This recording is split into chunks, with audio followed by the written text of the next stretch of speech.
Europe 1, bonjour. Pierre de Villeneuve. Et voici les experts d'Europe 1. François Clémenceau, le président américain, a révélé hier matin qu'il avait envoyé son directeur de la CIA en Corée du Nord pour négocier la rencontre au sommet qu'il a accepté avec le dictateur Kim Jong-un. C'est un pari hautement risqué, non ? Oui, c'est très risqué, mais en même temps, c'est pas la première fois qu'un président américain envoie un émissaire en Corée du Nord pour négocier une éventuelle sortie de crise diplomatique. Bill Clinton, par exemple, avait mandaté son futur ambassadeur aux Nations Unies, Bill Richardson, à Pyongyang pour tenter à l'époque de libérer des Américains détenus sur place.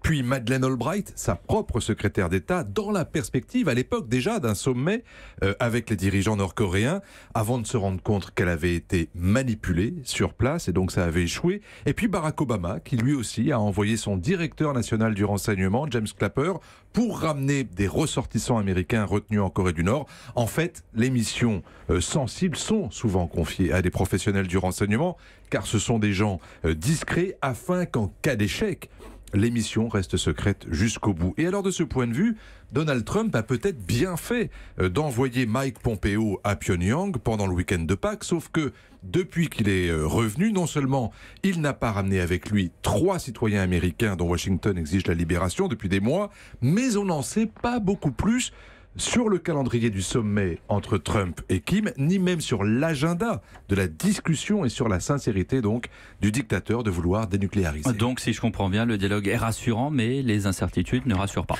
Oui, c'est ça. Et il est tout à fait possible, malgré tout, que les canaux de négociation qui ont été ouverts pour préparer ce sommet aient pu permettre d'obtenir des avancées.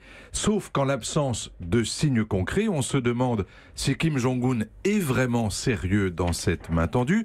On en saura sans doute davantage à l'issue d'un sommet qui réunira à la fin de cette semaine les leaders des deux Corées, à la fin de la semaine prochaine, pardon, les leaders des deux Corées. On parle, vous le savez, d'un traité de paix, sauf qu'on n'en connaît pas vraiment les conditions ni les modalités. C'est prometteur, bien sûr, mais comme le diable se niche toujours dans les détails, il faut se garder de tout optimisme. Et peut-être que, alors c'est peut-être idiot ce que je veux dire, mais tout le monde regarde Trump comme si véritablement cette phase de rapprochement allait être déterminante, capitale. Est-ce qu'on n'en attend peut-être pas, et y compris Trump, un petit peu trop ? Oui, en même temps, c'est normal qu'on en attende beaucoup parce que c'est très important. Les Européens, par exemple, espèrent vraiment qu'il s'agit de dénucléariser et non pas seulement d'une sorte de gel des activités militaires de part et d'autre, comme une sorte de pacte de non-agression, parce que ça voudrait dire à ce moment-là que le parapluie américain sur la Corée du Sud n'aurait plus de raison d'être.